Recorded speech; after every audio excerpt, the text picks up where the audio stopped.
Hello, welcome back to the Untitled SEO podcast. I'm your host, Andrew Laws, and this episode we have a very special thing for you. Myself and my associate James Kindred have been experimenting with LinkedIn audio events. So this episode is in fact an AMA, which means Ask Me Anything event that we hosted on LinkedIn Live on Wednesday the 22nd of November. So some of the audio might be a little bit here and there because, well, LinkedIn doesn't actually provide recordings of LinkedIn audio events, so we had to jerry-rig something together. But we thought you might find this interesting. My background is in SEO, as hopefully you know if you've heard the podcast before. James's background is in design and tech and creativity and AI and just all kinds of interesting things. He's also a serial startup artist. So there we go. Hope you enjoy this, and if you want to join us for one of our LinkedIn audio episodes, just send me a message or contact me through the website and I'll point you in the right direction. But basically it's noon every Wednesday on LinkedIn. That's noon GMT. Oh God, that was a bad thing to do. Straight at the start. That's a great start. Suddenly Hello.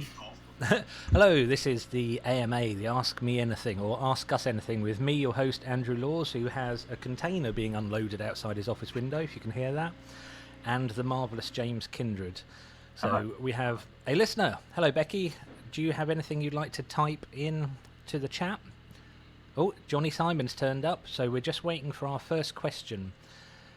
You should have a little chat thing there. Designer of the SEO...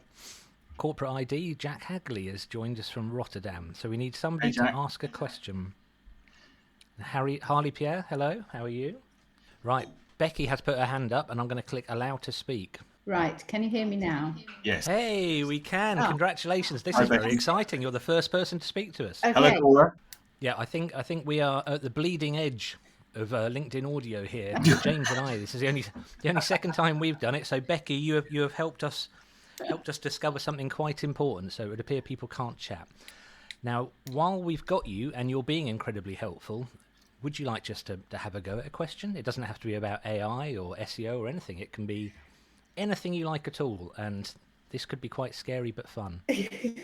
Well, the reason I joined is because I know very little about SEO. I know what it stands for. I know potentially how it should work, but I don't know how to make it work. So I was just listening in to see if I can pick up any advice, any tips and hints at all. Anything will be great. If you are an absolute beginner, I think the best thing you can do is sign up for a free account at SEMrush, and they have some tutorials. There's also, with SEO, there is so much information out there that it can be really hard to figure out where to start. Yeah. But I think, SEMrush, Ahrefs, Moz, any of those, they all have quite nice little guides. But the best way to do it is probably to go to Google Garage and do the SEO part of that course. But I can summarize SEO in a couple of sentences. Yeah, SEO amplifies excellent messages. So if you're putting good content on your website and it's on there in a way that Google understands, then you're already doing much better than most people who try and do SEO in a sort of a skanky way. I don't know how else to put it, really. So getting your message out there is really the most important. But the Google Garage and SEMrush is a really good start. Okay, I will do that. Thank you very much for that point in the right direction. But the second thing to go on, James. No, I was just saying thank you to Becky. Thanks for taking the leap and asking a question. Yes. Yeah, that was brilliant. Thank you very much. Okay. The only thing I'd add to that is if you're reading any information on Google, if it's on a website that stands to make money from you from buying a tool or subscribing to a service, treat it with the utmost skepticism. Okay. Because people selling hammers will tell you everything in the world is a nail. Yes. Yeah. I get that. Yeah, I think that's the thing. It's like to have something that's recommended is great, because I have been sort of doing searches and things, and like you say, I start following something and then all of a sudden they want me to, I don't know, give them my inside leg measurement or something, and it's like, oh, we've gone too far here, and I don't actually know what I'm going to get in return, so I kind of bow away from it. So it's good to know where to go. The world of SEO is very strange. One of the things I would add, for full transparency, and not many SEO people say this, is that a lot of the time when things happen with rankings, we haven't got the faintest idea why. And the truth is, Google doesn't have the faintest idea why. SEO is essentially an incredibly complex algorithm that's we're always doing our best to understand it, but we've got to the stage now where you can ask people at Google, why is that happening, and they'll shrug and go, don't know. Gosh, yeah. So that's worth bearing in mind. But generally, it amplifies excellence, and that's a good mindset to have to start. Perfect. Thank you. You're welcome. Thanks, Becky. I'm always slightly skeptical about the SEO tools that have to pay to advertise to be at the top. Oh, that's you wrong. And the only reason I'm pausing and stuttering here is that you often see in Facebook posts people go, "Oh, never hire an SEO agency that doesn't come at the top of the rankings." I know. I'm being facetious. Oh, you're a wrong un. I know. Right, would anybody else like to? I need to finish that thought. It's because, well, I'm an SEO agency in Ipswich. I don't have £1 million budget to hire a massive team for our own ranking, so we're always going to get beaten by others, by some others. Right, does anybody else here? Harley, we've been seeing some great reactions from you. Would you like to ask a question? Just give us a thumbs up. Excellent. This is nice. Becky, I've moved you out. You're back to being a listener. It says demote to listener. That doesn't sound fair. How rude. How rude. But Harley, is there a button that says ask to speak or something like that you can see? So we're still feeling our way along with this. Or anybody else? Anybody else like to? We'll have a race. Who can? Hey, there's a thumbs up from Harley. There we go. Oh, there we go. Look at that. Progress. It is. Hello, Harley. Hello, Andrew. Hello, James. Hi, Harley. How you doing? Yeah, not bad, thank you. Have you used? Go for it. Have you got a question, or would you like to just have a chat? Yeah, it's a little chat, to be honest. I just want to hear what you guys are talking about with AI. We are a AI startup. And cool. SEO, anything you guys are getting deep into, really. We are a AI startup ourselves, and just interested to see what you guys are saying. And so what does Whatever do? Whatever is a all-in-one SaaS for all use cases. We've been working on it for 8 years. It's got over 40 plus apps, tools, AI tools in it. It's like a kind of web OS. So Okay. kind of jump between different apps and just seeing what you guys are kind of bringing to the table, etc. Anything I might be able to pick up to add into the platform. It might be something that. It might be something that James and I have been talking about this a lot privately. Privately. Well, I was in James's shack earlier. This isn't helping. But we were talking about this, and one of the things that came up is at the moment it's the attitude to what's possible that is making AI really interesting, rather than necessarily getting too caught up in what the tools are. Because I've been in the tech world, as has James, for well over 20 years, and I've seen the situation before where the ability outpaces the need quite a lot, and we can end up getting ourselves tangled up in what's possible rather than what we actually need as a tool. That's my kind of hot take on that. What do you think, James?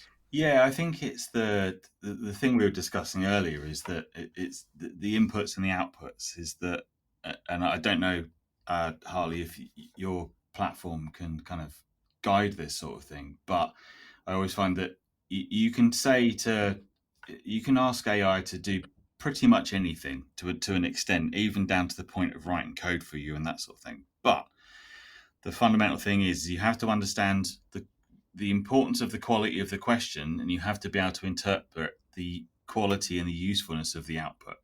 Otherwise, it doesn't really have any real true value, either commercially or otherwise.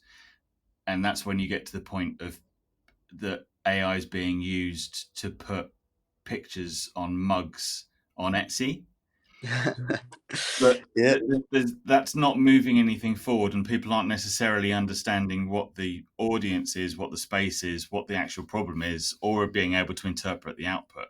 So the value for me in AI is that I can use it as like a second brain, in the same way as that I jot notes down and that I kind of sit there and I'll strike an artistic pose and think deeply about something for a few hours.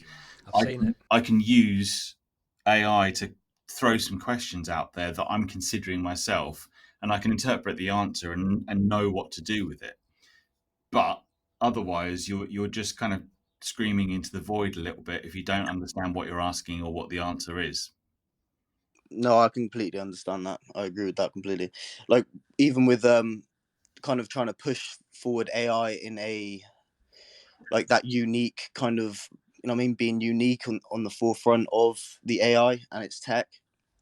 Like, for instance, when people are building out their workspaces with us, everything is custom. So you're kind of like, it's almost like adding apps and tools into a workspace. You know what I mean? Like, we provide all the apps, people add them into the workspace, and as people grow out their businesses or whatever they want to build within whatever, then you can prompt against all the data that you build within it. So like basically like having a assistant prompting against your business with all the data within it.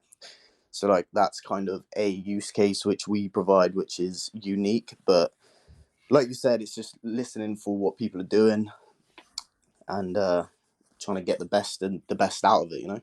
No, absolutely. I think it's a tool, absolutely, and it has massive value.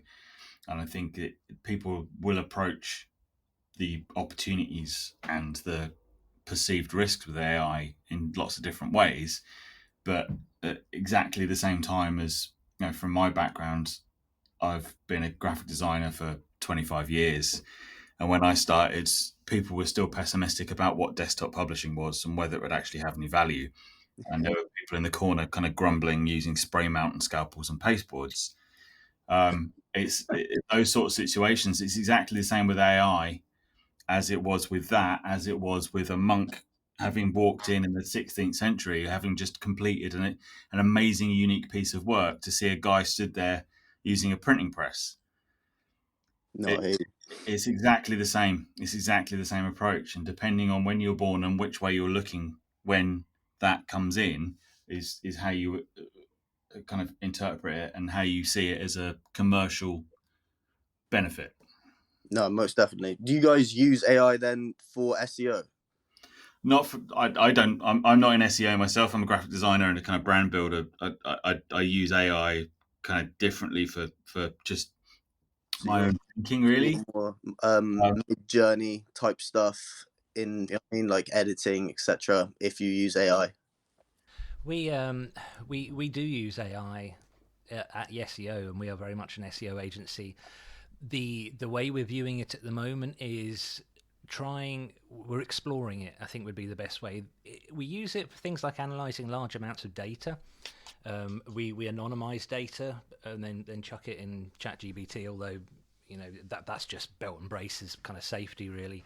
We don't use it for generating any content, because I'm yet to see any content that is any good, and almost everyone in SEO prides themselves in the quality of their writing. But I think where it's become very useful is to get a bit of reassurance sometimes on sort of which way to steer the ship, which way to point it. So something we're experimenting with at the moment is looking at large amounts of data, and in SEO we often want to try and cover specific parts of a topic in an industry or niche as completely as we can, in a way that reflects the strategy of our clients. And we're sort of experimenting with finding ways to assess the output that's already happened and check that it does reflect the reality of how we want it to be perceived by the public and by Google. And it looks like it might be a very useful tool to help us retain objectivity. But I'm kind of getting a bit bored of seeing people, especially on LinkedIn, going, "Oh, you know, AI content bad." And I posted something about this morning, which was Google themselves saying, "Look, it's not the worst thing in the world, but if you're going to sit down at ChatGPT or anything and type in, write me an article on fish, and then publish the 1,000 words it writes, then you're wasting everyone's time.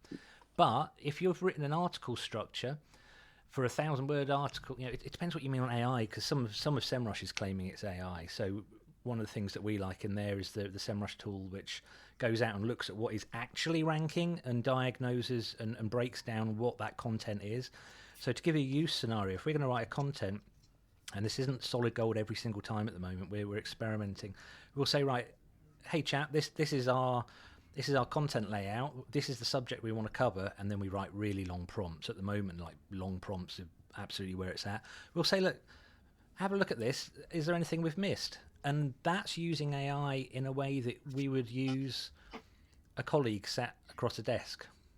And I know I've had some conversations with James where he said a similar thing, like it's that sounding board, it's that, am I crazy, but, and then seeing what response you get back.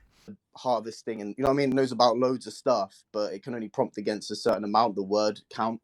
I think at the minute it's only 120,000 characters of data analysis that it's trying to pull from its brain, and that stuff's a lot of randomness depending on the question.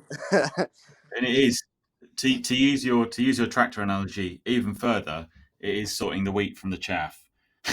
God, I can't believe I just did that. But it is, and knowing and having that knowledge in the first place to be able to understand what is actually valuable output coming out of the language model and what is actually not useful. I've got an analogy. Go on. To use a calculator, you have to know what maths is. Mm-hmm. Yeah, no, definitely. It's just that's scaled up 1,000 times, isn't it? Yeah, no, if you don't know what the plus button does and you're trying to make smoosh two numbers together, then and you don't know how to get the result, Yeah, no, that is obviously it. Cool. Harley, I really appreciate your input. I'm going to have a look at whatever afterwards. Alexis, Phil, Max, was there anything you'd like to pipe up with? Pipe up, that sounded rude, didn't it? Is there anything you'd like to thanks guys, thanks for letting me have a little chat. Thanks, Harley. Interested to see what you guys say about SEO, etc., and I'll just be listening in the background while I work. Lovely stuff. Thanks ever so much. Value your time. Thank you. Cheers, bye. Right, well, Phil's putting up laughing emoji, and that might be because he knows us. let's see if we can get Phil to kind of come and say hello. He's not making much of a move towards doing that. James, did you have any backup topics in case nobody else wants to speak? I don't think so. I come into these in the same way that I approach most meetings, without an agenda. Hey. Yeah, I think it would be interesting. Well, it isn't Ask Me Anything or Ask an OA, as we say. OA. Makes it very Suffolk being an OA. Yeah, having an OA. So if you do have any questions about anything, I think that the interesting thing between Andrew and I is that we have many hats in terms of what we do and what our experience is over the last God knows how many years of whatever we've been doing. So I think this is quite a good sounding board. So you've got any question at all about starting up a business or finding a way to get customers, or how people think about, how to approach communicating what your brand is and that sort of thing, then between Andrew and I, we can answer a fair number of completely unrelated questions. I think that's a really good point, James. We've both started and run several companies, and you have a track record with startups. So I've had a lot of value from our conversations, because you'll share things that I don't think I hear anywhere else. We're talking about filters earlier, and the filter of most people talking about startups and running a business is either to self-aggrandize themselves for their own ego, or because they want something. So part of the idea of setting this up as an AMA is, look, James and I, we don't really have anything to sell you. Not really. I mean, we'd love it if somebody listening to this became a client, but that's not exactly a straightforward journey. It's not like a telethon. We go, now that you've listened to us, give us money. So I've got some awesome AI mugs on Etsy if anyone wants to find. You with your AI mugs, and you're making candles as well now, like Janet. That was a joke. I don't have. Yeah, I am making candles though. And you can't. I checked. ChatGPT can't pour soil wax, or stick the wick in the bottom of a slightly too long glass for my fingers. I do have a question for you. That I'm going to say something probably quite dumb, but it'll be fun. Why do you think it is that ChatGPT can't manipulate anything outside of its cage, outside of chat? Do you think that's deliberate, or do you think it's lack of ability? So give you an example. So if you can't say to ChatGPT, right, go to my website and do this.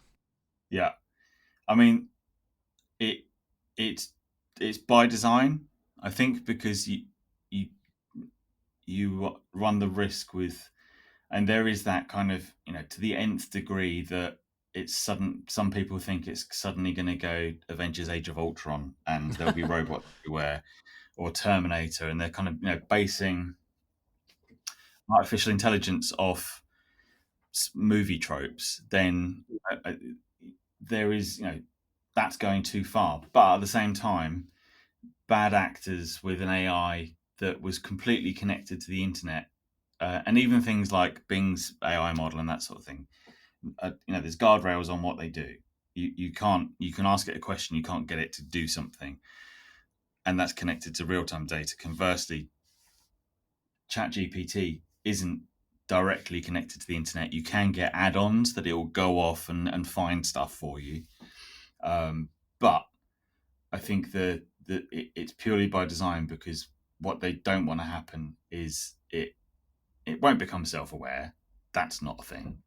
But there's people out there that could potentially do a great deal of damage, or learn a lot of things that they shouldn't necessarily need to learn to cause some damage beyond asking the AI the prompt to do it. Or they could just become really annoying. Yeah. There's a concept in Ian M. Banks' sci-fi novels of smatter. So I'm missing a tooth, so I can't say smatter very well. Smatter. and smatter is an AI taught itself to build factories and didn't tell itself when to stop. So they have what they call smatter infestations, because they learn how to build these little machines that don't really do much other than make more little machines. And you end up essentially with like grey goop kind of absorbing the whole universe. And I don't foresee that happening with AI. No, it's a very similar thing with like the very light work that I've done on AutoGPT, which is you can essentially hook into the ChatGPT engine through local prompts on your machine. You can get it to build things to an extent.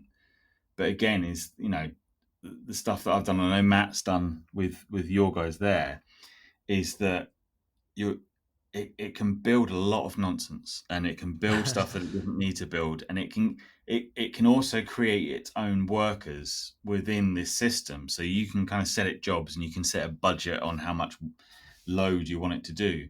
It can get out of control quite quickly, not to the extent that all of a sudden your laptop suddenly starts trying to bite your face, but it can start creating workers, and it can start going off and doing stuff, and you don't entirely understand what it's doing or why it's doing it, but it's starting to compile code, and you're like, I still can't really see a use in that. But equally, you suddenly realize that if you are getting into the ChatGPT or the GPT API through AutoGPT, what it can do if it kind of doesn't have those very fundamental guardrails on it. It's managing tools the same way you'd manage any other tool. You use a hose pipe in the summer to fill a small swimming pool. Yeah. You know when to turn the tap off. You don't switch on the tap and never ever go back to it. And I think this sort of weird consciousness, especially in the press at the moment, of AI being something that can think, is kind of missing the point. It can't think. It has no power of thought. It can follow essentially very complex, very good flowchart diagrams. That's largely it. Yeah, it's the modern day equivalent to the robot from Short Circuit reading a book. It can do it really fast, and its accuracy is brilliant, but it can't then directly interpret the meaning of that book without all of the other human knowledge that's plugged into it. Without Stephanie, but so I was trying to remember the name of the character, the female, the woman. Oh yeah, Stephanie. It was Johnny Five. Johnny Five's 25. alive. Yeah. Sorry, that derailed. Showing That. your age. Good, Yeah, good. it's just complete. It's my fault. I brought it up, but yeah, I think there is that thing is that, and you look at there's a lot of comparisons I was reading this morning. I don't know if anyone's used it, but the ChatGPT app on your phone or your tablet has a speech model that you can chat with, and it's very strange. It's quite disconcerting because of the variation in the voice. Yeah, it's and the weird. kind of it has a human character in terms of there's the volume drops, or it slows down when it's reaching punctuation, or it sounds like it's being considered, and it's quite disconcerting. But that's just a very good voice model still existing on top of a very good data set. It's not a thing that thinks. David Newman, thanks for popping along. I see you're in e-commerce. Just to kind of align this back slightly to SEO, I'm really interested in the mass data analysis that's possible with data sets and GPT. I think that's something where people who run e-com sites have the opportunity at the moment possibly to get ahead of their competitors, because if you're experienced and you know what questions to ask, you can now get results, good or bad, much faster. So you can chuck theories at it and get them disproved much quicker than you used to be able to do. And I think that's one of the really exciting things. And also, I can't remember if you were here earlier, I was talking about we're experimenting using ChatGPT to spot holes in content strategies. And I think one of the big challenges with any e-commerce site is if you've got like 10,000 products, which ones are the sick runts of the litter? Which ones are the ones that are getting left behind? And I think that's a really exciting angle that is sort of getting there, but not quite there at the moment with AI and SEO. I realise David can't answer because I've not switched him on, but hopefully he found that interesting. Yay, he clapped. That's good. Hey, that's all the positive feedback I need. That's right. We'll work for emojis. Yeah, quite. I'm going to put this in my gratitude journal. What happened today? Well, people I've not met before gave me clapping emojis. Actually, I'm serious. I really like that. I've really enjoyed this, James. The clock is running out, and I think we need to be strict at keeping this to half an hour, as we said we did. Yes. I very much appreciate everyone that came along and listened to us here. This is something that is probably going to happen again. I find it really useful, and I particularly liked people being able to speak to us. I thought that was super cool. Yeah, I think having guests on, it does feel like a kind of suddenly like I feel like I'm in an episode of Frasier. But it's quite interesting. I quite like having kind of people coming on and it being a little bit more unstructured and just kind of chatting around different things. So thanks to everyone for tuning in and listening again, or whatever the LinkedIn term of doing that is. I'm sure we'll definitely do more, and maybe some with structure, some without, and hopefully you get a few more people coming every time and seeing how important LinkedIn ranks doing stuff like this on their platform compared to posts of memes and emojis and non-business stuff. I think what I'll do, I'll set up the next one after I've checked with you when we're going to do it, James. But same time next week, shall we? I was going to say let's do it same time next week. But I'll set up a contact form unless you want to do. Anyway, we'll talk about those details afterwards. But we'll give people the ability to send in questions, because I think putting people on the spot is fun, but I very much realise that's not for everybody. So for Becky and Harley, I super appreciate you getting involved. I think that's absolutely thanks both of you. Right, so I'm going to end it there. I'm going to say goodbye, James. Would you like to say goodbye? I will say goodbye. Thanks, everybody. Thank you. Bye.